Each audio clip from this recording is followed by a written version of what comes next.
Messieurs, vous suivez Duel, et vous le savez, Duel c'est aussi une émission qui vous appartient désormais. Vous pouvez nous demander des gens, nous demander des sujets, nous demander à dire ce que vous voulez et même nous proposer des invités comme vous l'avez fait. Vous avez suivi le tout dernier numéro sur la polygamie et bien évidemment les gens ont appelé depuis partout. Eh bien, vous étiez en Angola, en Zambie, vous avez appelé, vous nous avez dit certainement de faire revenir le pasteur Kassambakana pour parler encore une fois de la polygamie, mais dans une autre dimension. Vous avez bien voulu qu'on puisse demander à un autre intervenant qui ne sera pas pasteur forcément, mais peut-être sociologue, penseur libre, et nous avons fait exactement ce que vous nous avez demandé. Nous parlons encore une fois de la polygamie, mais nous allons parler de la polygamie aujourd'hui dans une autre dimension, dans une dimension sociologique, un peu sociale aussi, mais nous restons toujours dans la spiritualité parce que la polygamie a une dimension spirituelle pour certains. Monsieur David Kalanji est l'intervenant en question, c'est votre demande et nous répondons à ça. Il est penseur libre et chrétien catholique. Il tient bien à ce qu'on souligne qu'il est chrétien catholique et il prêche la monogamie. Voilà, il prêche la monogamie, mais cela ne lui défend pas de parler aussi de la polygamie. S'il y a bien évidemment une pomme dans ses paniers, il n'y a pas que des serpents. Mesdames et messieurs, pasteur Kassambakana, le responsable de l'église primitive, est avec nous. Nous parlons de la polygamie. Encore une fois, bienvenue, mes invités. Merci. La coutume de notre émission nous exige de vous demander de prendre la main. Qui prend la main? C'est lui. Bon, d'accord, c'est lui parce que vous êtes Il est venu pour la première fois. Oui. Et vous êtes un habitué des duels déjà. Monsieur David Kalanji, bonjour. Bienvenue. Bonjour. Je rappelle que vous êtes penseur libre et puis vous êtes chrétien catholique. Okay. Nous parlons aujourd'hui de la polygamie et ses contours. Nous allons essayer un peu de parler de la polygamie dans son ensemble, voir si la polygamie elle est interdite par Dieu ou par nos lois ou alors ou encore si vous voulez par nos mœurs. Alors on va essayer un peu de parler de ça. Alors quelle est votre définition de la polygamie? La polygamie, sans doute que c'est, de par la définition elle-même, c'est avoir 2, 3, 4, 5 femmes. Et les avoir dans quel cadre? Parce que l'on ne comprend plus. Les avoir dans quel cadre? Dans le cadre du mariage, dans le cadre du concubinage? non, écoutez, moi je ne vois pas s'il faut parler de la polygamie en dehors du mariage. Moi je me dis que je viens parler de la polygamie parce que c'est ça le thème. Je veux le parler dans le mariage. Et je vous réponds en tant qu'un chrétien catholique, en tant qu'un citoyen dans un pays qui se veut équilibré, avec un apport consistant du mariage, parce que le mariage, d'abord, il est la cellule mère de la nation, mais il est aussi défendu par notre constitution comme étant une institution. Vous voyez la place qu'on lui donne dans notre société.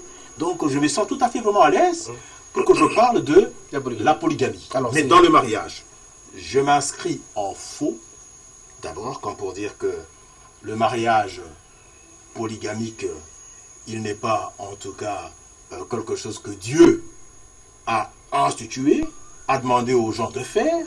Alors là, vous entrez Et dans même le par sujet. conséquent, je me dis que le Seigneur ne s'est pas prononcé.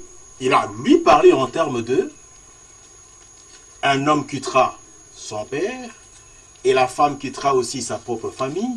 À deux, ils feront une seule chair. Je crains que la Bible ne parle pas de la femme qui va quitter. Je crains ça, parce que je crains que la Bible parle de l'homme qui va quitter et non la femme qui va Oui, quitter. ok, l'homme va quitter et ils vont s'unir, ils feront une seule. Je suis très, très, très, très méticuleux. Je préfère encore rester sur ces points de vue quand on dit que ils feront une seule chair.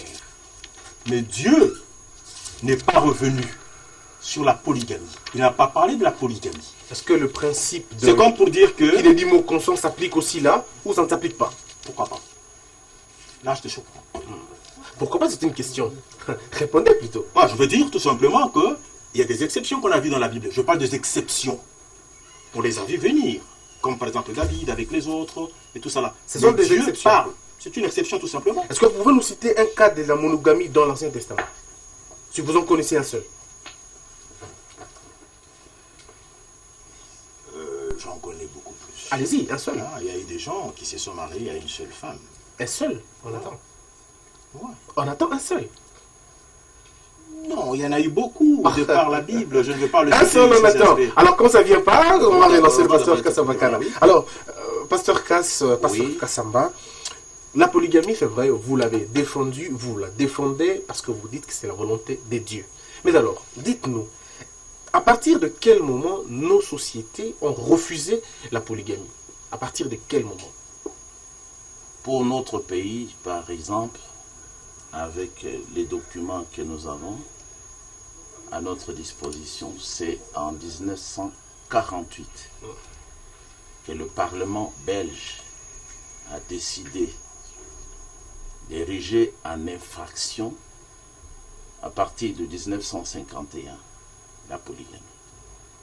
Mais ils ont trouvé que chez nous, nos pères vivaient aisément leur mariage normal, polygame.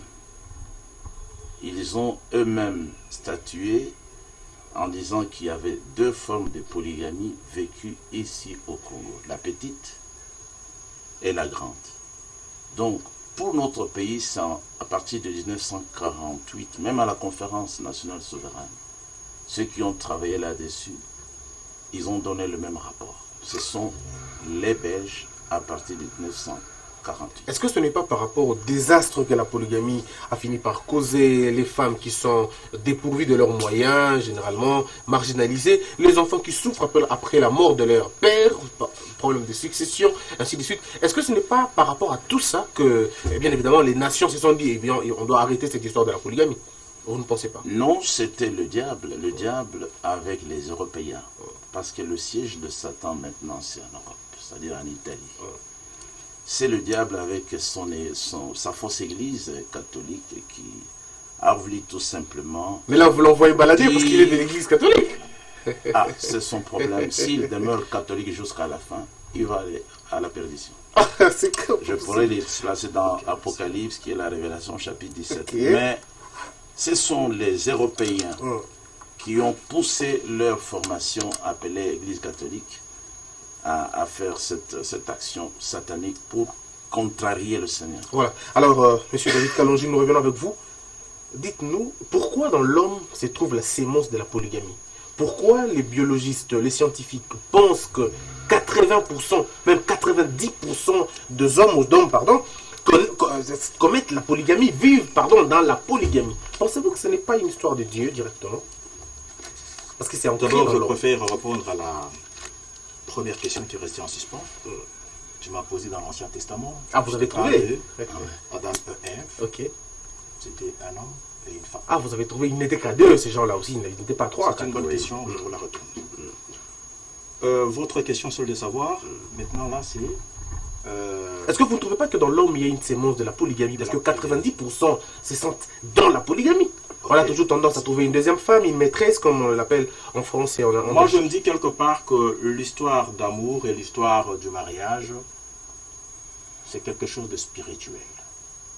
C'est quelque chose qui dépasse le niveau simple du plaisir. C'est plutôt l'union d'esprit. Et c'est de cette manière-là que nous sommes en train de le concevoir au niveau de l'Église catholique. Pourtant, Dieu dit à l'homme et la femme, ce sont vos chairs qui vont s'attacher, pas les esprits. Non, c'est-à-dire les deux deviendront une seule chair, on ne parle pas d'esprit. Oui, c'est-à-dire ceci, que le mariage, c'est beaucoup plus dans la chair. C'est beaucoup plus les deux personnes. Mais quand on va s'unir, il y a là la fécondité tout simplement de la mise en commun de certaines valeurs et qui commence à influer et qui influe fondamentalement sur l'esprit. Et là, je suis tout à fait à l'aise pour te le dire. Ça, c'est une chose. Quand tu me poses la question de savoir pourquoi les hommes préfèrent le faire, là, je préfère vous répondre tout de suite. C'est tout simplement parce que les appétits sexuels, le plaisir, alors que nous ne concevons pas le mariage au niveau du plaisir de l'un envers l'autre. Et voilà cette perversion, on se retrouve avec plusieurs femmes. Donc c'est la perversion. Souffre que je te parle, parce que j'ai l'impression que peut-être on y va d'une certaine manière. Prenons les cas par exemple. Le plaisir quand tu vas avec l'autre, mais il faut le prendre dans la dimension de l'amour. L'amour voudrait, et comme ça, c'est comme ça que moi je l'ai vraiment appris à mon église, l'église catholique. C'est l'élévation de l'autre. Si moi je vais trouver une femme, je trouve tout un ensemble de points qui sont à mettre ensemble. Je l'aime et aimer une femme pour moi, c'est-à-dire, je m'efface au profit de l'autre. Je veux qu'elle se lève. Mais cet équilibre-là, quand moi je m'efface à son profit, et elle s'efface à mon profit, l'un se perd au profit de l'autre, ça fait l'équilibre. Voyez-vous, c'est un peu ça, la conception du mariage, et c'est comme ça que moi je le conçois. Et dans cet esprit-là, je me refuse d'ignorer ces femmes-là. Non, d'abord, dans cette description, je me bats très mal avec plusieurs femmes. Alors, parce que je dis à une, écoute, je dis à celle qui est ma femme, je t'aime. Je ne peux pas te partager. Et puis je suis avec une autre, je lui dis encore, je t'aime. Je ne peux pas te partager. Non, tu parles de quel partage? Mais alors, dites-nous, votre analyse est fondée sur quoi? Sur la Bible, sur la société, sur la loi? Elle est basée sur quoi? Sur la Bible. Ok. L'homme quittera son père. Et la femme, ils se mettront ensemble, ils feront une seule chair. Un point entre elles. Voilà. Pourquoi vous cherchez les mystères dans cette affaire? C'est clair et net. Pourquoi vous cherchez les mystères, pasteur? Non, il y a beaucoup à répondre à notre ami catholique. Dans l'institution catholique, on n'étudie pas les Écritures. On déforme les gens. Pourtant, votre Bible, c'était une Bible catholique. Voilà. Non, ça c'est protestant. J'ai amené la Bible traduite par le rabbin Crampon pour lui montrer comment il se contredit. Ici, nous voyons comment Dieu règle lui-même le mariage. Il est descendu du ciel. Il est sur la terre, au mont Sinaï. Exode. Il faut rappeler que quand nous parlons de la Bible et de l'Exode ici, c'est Dieu qui traite avec la famille d'un homme qui avait 4 femmes. Et vous parlez de qui? Jacob. Jacob avait 4 femmes. Et avec ces 4 femmes, chacune était sa femme. L'homme quittera son père et sa mère, il aura sa femme. Ensemble aussi, elles étaient sa femme. Mais avec les 4 femmes, il a eu 12 fils. Le 11e, c'était Joseph, qui était béni par Dieu en Égypte. Et Dieu commande à Jacob, polygame, d'aller en Égypte, qu'il serait avec lui en Égypte, qu'il le bénirait en Égypte, qu'il le rendrait fort en Égypte. C'est là où nous en sommes. Dans Exode, c'est cette maison d'un homme avec 4 femmes qui est visitée par le Dieu du ciel. Et Moïse a été fait leur prophète, prophète de la maison polygame. On va je veux arriver à l'institution mariage polygame. Parce que lui a dit que Dieu n'a pas fait ça. Il y a eu des exceptions. Quand vous parlez de David, ça c'est plus loin. David n'est qu'un enfant qui est venu plus tard. Mais le fondement même de la Bible, c'est cet homme-là, Jacob. Il était polygame, 4 femmes. Ses enfants sont visités ici par Dieu marche avec eux. Dieu ouvre la mer rouge, il frappe Pharaon. Il l'engloutit avec son armée à cause de cet homme qui avait 4 femmes. Dieu est au milieu d'eux. Il dit, Dieu des Israélites, votre Dieu. C'est Dieu de cette maison. Maintenant, il est sur la terre pour parler à cette maison polygame. Il parlait que à cette famille-là, de cet homme qui avait 4 femmes. 21 chapitre, verset 10. Si un homme marié prend une autre femme, ça c'est Dieu qui parle, il ne retranchera rien pour la première femme. Sa nourriture, ses vêtements et son droit conjugal. Là, Dieu dans la logique de la polygamie. Sur la terre. Il institue lui-même ici. Gardez votre réponse. D'après ce qu'il a dit, la polygamie, c'est avoir 2 femmes. Mais ça, ce n'est qu'un petit commencement. Jusque plus loin, nous voyons que c'est Dieu qui a réglementé le mariage entre un homme et plusieurs femmes, sans sortir de sa première logique de alors, pasteur, l'homme quittera son père et sa mère.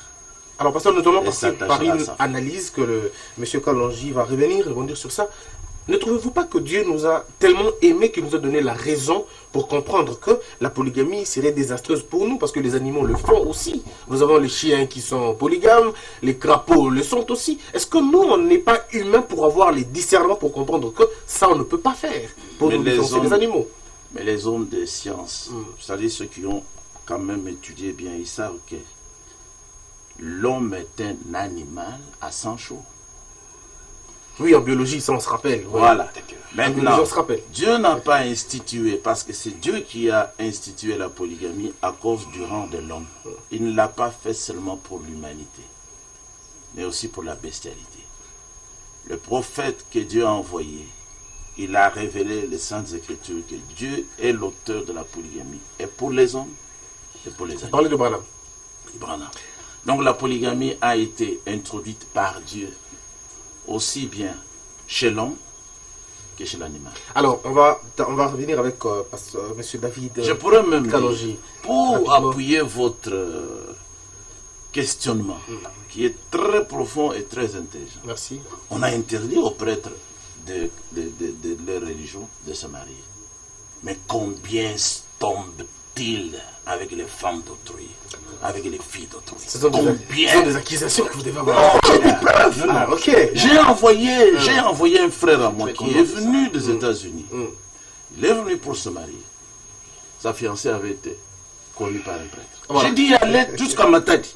Allez voir ce prêtre-là. Et engueulez-le.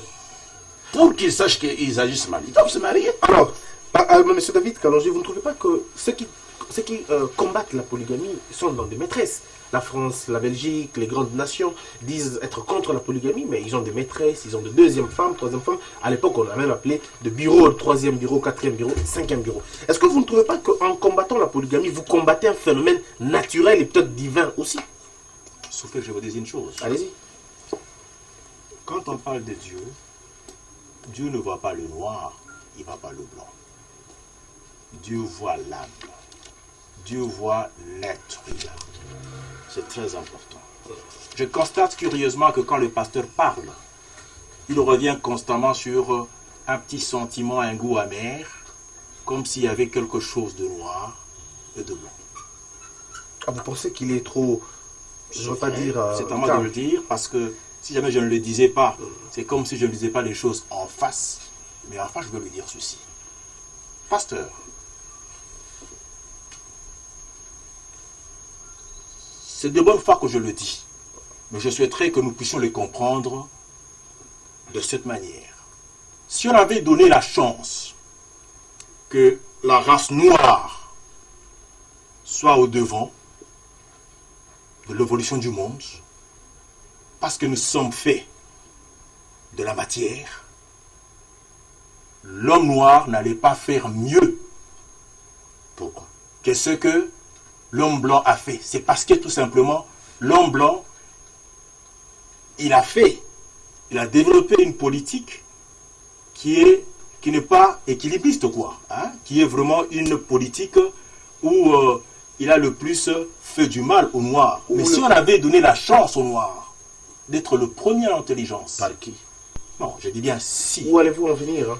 Je vais en venir à ceci. Ouais. Que le noir n'allait pas faire mieux que ce que le blanc a fait aujourd'hui. Ça va en train de dire que... C'est-à-dire quoi? C'est-à-dire que ne développons pas un sentiment de haine envers le blanc. Personne n'a parlé de blanc ici. Non, je l'ai dit. Il n'y a même pas de Parce qu'on va parler de blanc ici. Oui, d'accord. C'est pour dire ceci que, parler par exemple de l'église catholique, parce qu'il en a parlé, il a évoqué cela, je vais les retourner aux origines. Tu comprends? On ne parle pas de l'église catholique, on parle plutôt de la polygamie, de la monogamie. Oui, d'accord. C'est dans ça qu'on est. D'accord, très bien. Ouais. Les prêtres qui refusent de se marier sont accusés. Selon le pasteur, selon le mot de pasteur. Je vais le prendre de ce côté-là pour le ramener à ceci. Allez-y. Vous voulez me dire que les pasteurs chez les Branham,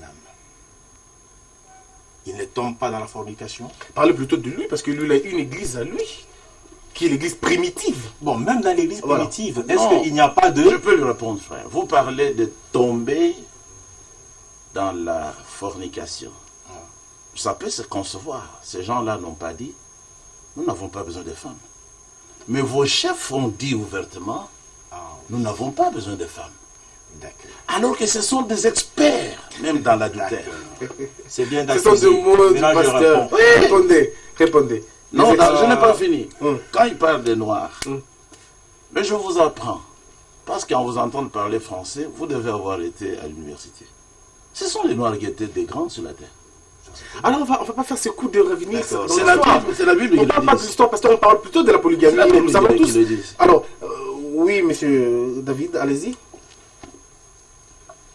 Aujourd'hui, je prends le risque de vous dire ceci, que le prêtre, tout comme nos responsables, nous nous inscrivons dans la logique de dire il faut servir les seigneurs. Et le servir, on n'a pas le monopole. Même si on est converti, même si on est plus proche de Dieu, mais le second veut dire, même si on est avec Dieu, mais Dieu, il est omniscient, omnipotent, et c'est lui qui décide. Donc, Dieu ne peut pas me révéler à moi d'avoir l'assurance, la détermination de prouver réellement que toi, là, en face de moi, tu es aussi chrétien. Ça, c'est un secret de Dieu. Moi, je me bats pour ma chrétienne. Mais vous n'avez pas répondu à la question de savoir pourquoi les prêtres Ah, le prêchent. prêtre, mais c'est là que je vais arriver. Le prêtre, à l'église catholique, on est sévère. À l'église catholique, on va encore marteler là-dessus. Mais technologie, est-ce que vous ignorez ces accusations de prêtres? Écoute, laisse-moi t'en parler. Je prends un fait par exemple. Oui. Le prêtre aujourd'hui, dès qu'on apprend dans l'hiérarchie que ces messieurs, mais il faut encore avoir de preuves, que c'est ça le cas. Ah, on va sortir de Mais ce terrain on parce vous enlève. que vous êtes mal à l'aise. On peut partir. Vous êtes Non, mal à on l'aise peut de ce partir. terrain. On sort de là. Non, non, Alors, non, non. La polygamie vous gêne à quel point? Ouais. La polygamie, moi, ça me gêne à ce point que voici. Je l'ai annoncé quand j'introduisais que quand j'aime l'autre, je lui dis que je t'aime, c'est toi. Dans l'institution mariage, c'est toi que j'ai choisi parce que Dieu m'a dit, tu vas prendre une femme et vous ferez une seule chair. Je ne peux pas partager cette chair avec plusieurs autres. Je me dis non. Voilà. Alors, pensez-vous? Oui, je comprends. Parce qu'il Allez. c'est un point sur lequel nous sommes en accord avec le pasteur, mais je me reviens qu'il réagisse également sur ce point-là. Sur Parlez lequel? de pasteur. Écoutez, Sur lequel? le point où Dieu dit, vous ferez une seule chair. Pourquoi ils soutiennent qu'il faut avoir plusieurs femmes? Allez-y, pasteur. C'est une question C'est très important, ça. Voilà. répondu, Mais je crois qu'il avait, je crois l'avoir entendu il répondre. était peut-être distrait. Non, pas la distraction. Bon, maintenant, je reviens. Pasteur, vous avez des mots je, très dois forts. être, je dois être patient Ouais. pour y revenir. Dans 1 Samuel, toujours Dieu avec Israël, chapitre 1er, Là, tu m'as parlé des temps. nous voyons quelqu'un qui avait deux femmes, serviteurs de Dieu, Anne et Pénina.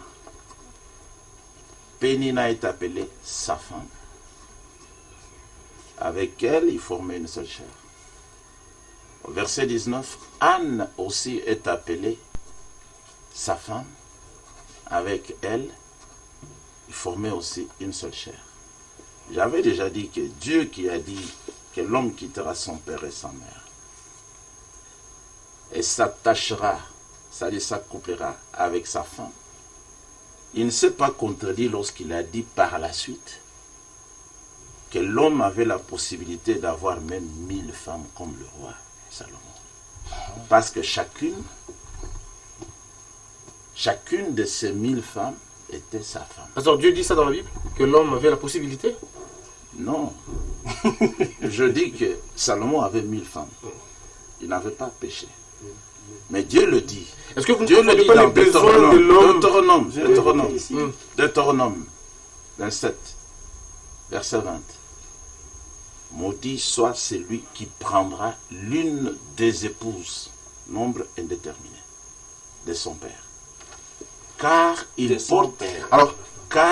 porte atteinte au droit de son père. Attends, nous allons construire une... S'il vous plaît. Allez-y. Avoir plusieurs femmes, Oui. c'est le droit de l'homme que Dieu lui a donné. Voilà, le droit de l'homme que Dieu lui a donné. Allez-y.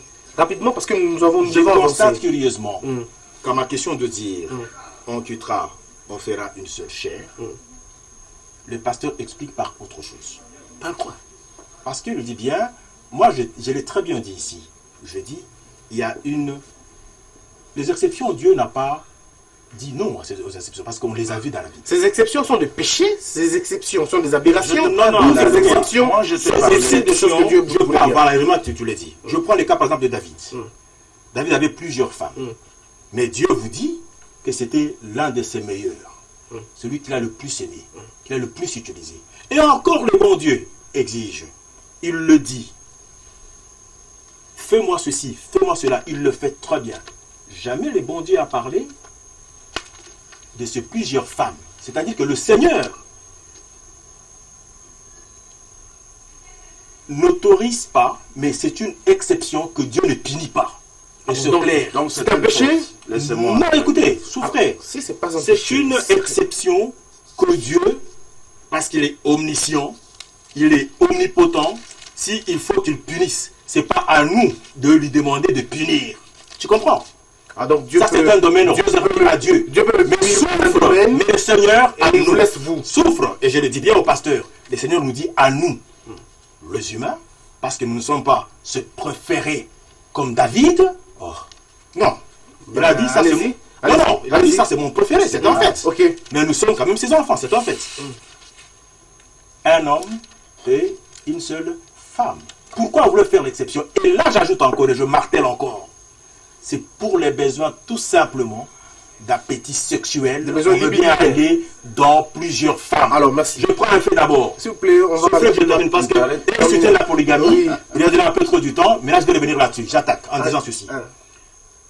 Observez très bien, et c'est beaucoup plus sociologique. Quand un monsieur est polygame, qu'il soit pasteur primitif, qu'il soit pasteur tout court, qu'il soit un homme d'affaires. La première femme, c'est une dame qui a un certain âge, ou quelqu'un de la jeunesse avec qui on a vécu. Et quand on prend la deuxième, la troisième, souffrez qu'il y a beaucoup plus dans celle-là, quelque chose qui fait plus la jeunesse. Donc, on a son âge. Hein. C'est une version corrigée, assez souvent. Et là, laisse-moi vous le dire, ça devient le plaisir. Et moi, je ne suis pas dans le plaisir, je ne veux pas tomber à ce niveau-là. Voilà. C'est une... Ok, on va Dans le revenir. terme, je préfère encore le retenir. Pasteur, vous pensez que la polygamie, c'est aussi l'instabilité, une preuve d'une sorte d'instabilité Non, mais sexuelle, il a psychologique parlé, et même... non, d'abord, il a parlé des choses. C'est ce que j'ai dit. Les catholiques, on ne les a pas instruits dans les Écritures. Alors, ouvre les... C'est Dieu. Non, non, Non, mais on en parlera plus tard. Mais On parce que- va- allez-y, pasteur, revenez sur le plateau. Revenez sur le Parce plateau. qu'il a parlé des Il quitte le pasteurs. terrain, il veut parler de la Mais- publicité. Non, mais c'est Allons-y, une parenthèse. catholiques. Alors, on va les laisser parler. Mais on tu les viens laisse de parler parler. des pasteurs primitifs. C'est moi. Je suis resté tranquille. Je pense qu'on vous a présenté, non? Reste aussi tranquille. Ok, vous allez rester tranquille, on va l'écouter. Allez-y, pasteur. C'est Dieu qui a parlé de désir sexuel. C'est Dieu. C'est pour nous. Oui. Il y a un autre. C'est lui qui a dit d'ailleurs à la femme et non à l'homme. Il y a un autre. Tous tes désirs. Un autre. Mais c'est un ordre, pasteur. Dieu ne dit pas que vous allez quand même avoir. Non, non, je lui apprends d'abord. Ouais, Et à ok. travers lui, Je ne- tous les enseigneurs catholiques. C'est Dieu qui a parlé de plaisir sexuel. Donc ce n'est pas une instabilité. Attendez, c'est la création de Dieu. Pourquoi voulez-vous mépriser le mariage? C'est Dieu qui a dit à l'homme, lui n'est pas bien. Je lui ferai une aide. Une aide semblable. Un frère. Donc c'est Dieu. Mais maintenant, quand tu parles de David, qu'il Mais serait pasteur, là aussi, puni... là aussi, Dieu ne dit S'il vous pas plaît, deux aides. s'il vous plaît, s'il vous plaît, je reviens. Allez-y, vous allez revenir. Je- On pose des questions, les réponses Ouais, vous appartiennent. J'y reviens. Ce n'est pas David de lui-même qui a trouvé les femmes pour le plaisir. C'est Dieu qui les lui a données. Dieu dit à David ici, 2 Samuel 12, verset 8. J'ai placé dans ton sein les femmes. Pluriel. Alors, toutes tes attaques, elles sont dirigées vers l'auteur de la polygamie, Qui est Dieu, selon vous? qui est Dieu. Et avec ça, vous vous placez sous la malédiction. Une malédiction La dans plus l'émission grave. avait. Regardez encore, situation des prêtres primitifs. Dans Nombre 31, Dieu partage avec le prophète et avec Israël les vierges. Alors, pasteur, 32 000 vierges. pasteur, Et Dieu permettez- dit donner aussi 16 000 vierges aux prêtres. Et le grand prêtre donnait lui aussi 32 qui étaient destinés à moi. Alors, les prêtres catholiques, quand est-ce qu'ils ont commencé à se priver des femmes? Alors, pasteur, nous allons terminer. On est en train de chuter, mais avant de chuter, ne vous en faites pas, on a encore des petites minutes. Pasteur, dites-nous, la frontière entre la prostitution, la débauche, la fornication et la polygamie. On a comme l'impression que ça se mêle et ça s'entremêle. C'est confondu par ceux qui ne sont pas dans l'église du Seigneur. Nous avons la différence. La polygamie, c'est le mariage que Dieu a institué. Et Dieu, il est polygame. Dieu est polygame. Dieu est polygame. Je suis à ce chapitre, nombre 31, où il dit, donnez-moi ma part en vierge. Vous n'êtes pas 32. sûr que vous ne blasphémez pas? Non, ce sont eux qui blasphèment. D'accord. Maintenant, Ce sont des accusations gratuites ici. la prostitution. D'abord l'adultère. Ok. L'adultère aussi, j'avais oublié. L'adultère, c'est lorsqu'un homme, qu'il soit marié ou pas, prend la fiancée d'autrui ou une femme d'autrui. Ça, c'est un péché. C'est l'adultère. C'est l'adultère. La prostitution, c'est lorsque une jeune femme, une jeune fille, selon Deutéronome 22, tout en étant encore dans la maison de ses parents, loue son corps, se laisse prendre par un homme, 2 ou 3 ou 4. C'est ça la prostitution. Alors la Et débauche? Dieu interdit ça. Et la débauche? Maintenant, la débauche, c'est lorsque l'homme n'est pas marié à cette femme, il va la connaître. Il la laisse, il va prendre une autre. Voilà. Et il la laisse, il vit comme ça, dans le désordre, c'est ça, la débauche. C'est comme l'ivrognerie. Alors ceux qui disent que vous... L'ivrognerie, c'est la débauche parce que on surpasse la mesure. Alors ceux qui disent que vous corrompez les mœurs, qu'est-ce que vous dites à ces gens-là? Nous disons qu'ils sont des ignorants, ils ont été déformés par la fausse église. Alors, on va aller plus loin, pasteur, avant de revenir avec le... Et puis, il blasphème et se place sous la malédiction. Sur la malédiction. Alors, pasteur, dites-nous, comment, en fait, la grande question qu'on se pose aussi, comment on peut arriver à gérer 2, 3, 4 femmes? Est-ce que ce n'est pas une source de problème? Les enfants sont victimes, ainsi de suite. Mais est-ce que, dans le miroir de justice, la parole de Dieu qui est Dieu lui-même, comment est-ce qu'Abraham a eu à gérer la situation polygamique dans sa maison? Mais nous connaissons la finalité. Agar a été chassé, Ismaël aussi. Attendez, Abraham ne gérait pas seul la situation de la polygamie chez lui. Dieu lui-même descendait du ciel, entrait dans la maison d'Abraham. Lorsqu'on a chassé Agar, lorsqu'on a chassé Agar, parce qu'elle avait méprisé Sarah, Dieu est descendu du ciel et il est intervenu pour dire à Agar, non, c'est toi la fautive, rentre auprès de Sarah, mais sois humble. Jacob, 4 femmes, qui lui ont donné 12 fils qui ont écrit la Bible ici. Quelqu'un ne peut pas venir avec la Bible pour détruire la polygamie, à moins qu'il soit malade. La Bible a été écrite par les enfants d'un polygame. Préparez votre réplique pour M. Kalonji. Aucun problème difficile, ingérable par le polygame Jacob. Jusqu'à la fin. Alors nous sommes arrivés à la fin, pasteur. Jusqu'à la M. fin. Kalonji. Nous parlons dans la société. J'aimerais bien revenir là-dessus. Rebondissez sur tout ce qu'il a Je dit. vais On va rebondir terminer. sur ce que le pasteur vient de dire. Pasteur, Oui. je crois qu'à un certain moment donné, à un niveau plus élevé, nous avons tout un ensemble de choses que Dieu a mis dans la nature dont nous devons nous servir. Mais comme par exemple, une des choses commence à dépasser les limites, ça devient une obsession. Quelles sont les limites? C'est-à-dire, par exemple, si aujourd'hui ça devient obsédé, rien que de la sexualité, rien que du plaisir, ça devient une obsession et ça devient un péché. Mais où vous situez? Alors là, je vais dire ceci. Non, je reviens là-dessus, c'est-à-dire quoi? Nous avons comme pour l'impression que il a dit lui-même que c'est le plaisir. Dieu a permis ça. L'homme peut prendre permis, a fait ça. Dieu a fait Mais ça. laissez-moi vous le dire, vous n'allez pas le faire en désordre. Et parce que vous dites Mais que le désordre, c'est il quoi? faut le faire. Non, non, il faut le faire.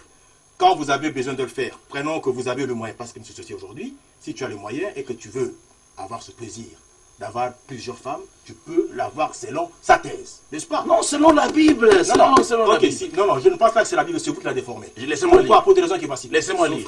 C'est mal interprété. Tout simplement. Non, laissez-moi lire.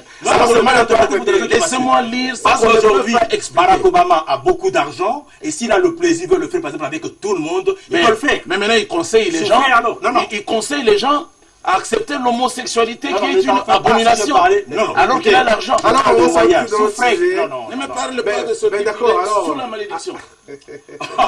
Il est maudit. Il est sous la malédiction divine. C'est la deuxième malédiction de l'émission. Merci. La deuxième malédiction. Parce que vous êtes déjà maudit. Faut pas la deuxième fois encore. Mais Dieu a interdit l'homosexualité. On va terminer avec vous. Il y a la petite question. Est-ce que vous pensez que les polygames iront en enfer s'ils ne se convertissent pas? Écoutez, les bons dieux accordent la chance à chacun d'entre nous. Je parle des radicaux. Souffle, je me dise. Le bon Dieu accorde à chacun d'entre nous la chance de se repentir, même jusqu'à la dernière minute. Je parle des radicaux, monsieur. Et laisse-moi vous le dire, être radicaux, ça, Dieu pleure. Mais jusqu'à ce que tu es en train justement de mourir, c'est parce que tu as choisi cette voie-là. Et je préfère demander au pasteur... Répondez à la question, non, simplement. c'est-à-dire que... Il n'a pas de réponse. Ils partiront. Ils partiront en fait. Il n'a pas de Qu'est-ce que tu réponse. penses? Alors, merci, on va terminer là. Vous avez un mot? Vous avez quelque chose à dire au pasteur? Qu'il revienne le plus tôt possible au bon sentiment. C'est-à-dire qu'avoir une seule femme, se la respecter, se l'humaniser, c'est justement la considérer comme un être égal. Merci. Un dernier mot par rapport à l'émission qui vous reçoit aujourd'hui, c'est pour la première fois? Bon, moi je me dis quelque part que la société, comme je l'ai dit en introduisant, que c'est la cellule mère, ces genres de désordre, il faut les combattre. Parce que la Constitution consacre qu'il faut travailler avec une seule famille, sinon c'est le désordre. Merci. Mais une seule famille, je ne sais pas comment il parle. Non, mais une femme, c'est tout. Et une seule famille peut être composée de 100 femmes. Maintenant, regardez. Bon, ici, j'ai des remarques importantes. Il n'a pas su répondre à ta simple question. Allez-y, pasteur. Répondez rapidement parce qu'on va terminer. Tous ceux qui sont contre le mariage polygame, j'ai des textes de la loi de Dieu ici, ils vont aller en enfer. Voilà. Luc 13, je laisse-moi lire. Luc 13. Ils peuvent lire à la maison, pasteur, si vous permettez, parce qu'on a pris un verset. Un verset. Rapidement. C'est là qu'il y aura des pleurs et des grincements de dents. Quand vous verrez Abraham, polygame, Isaac, son fils, Jacob, polygame, et tous les prophètes polygames dans le royaume de Dieu, et que vous, avec vos prêtres, vous serez dehors. C'est pas ce qu'il dit dans la Bible. C'est pas ce qu'il dit dans la Bible. Alors, on va terminer, mesdames et messieurs. C'était un honneur, un plaisir. Alors, pasteur, vous allez vous saluer quand même. Les gens qu'on a maudits, on ne les salue pas. Pourquoi?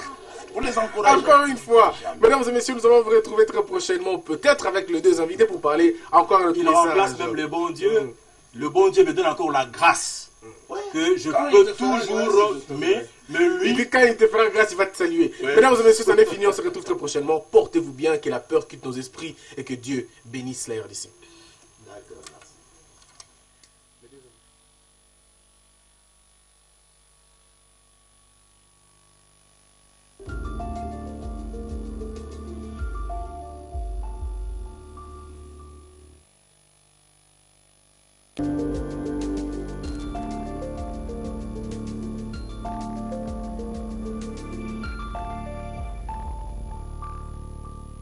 Qui est concentré, qui regarde le ballon, qui fixe le ballon. Mais ça y est.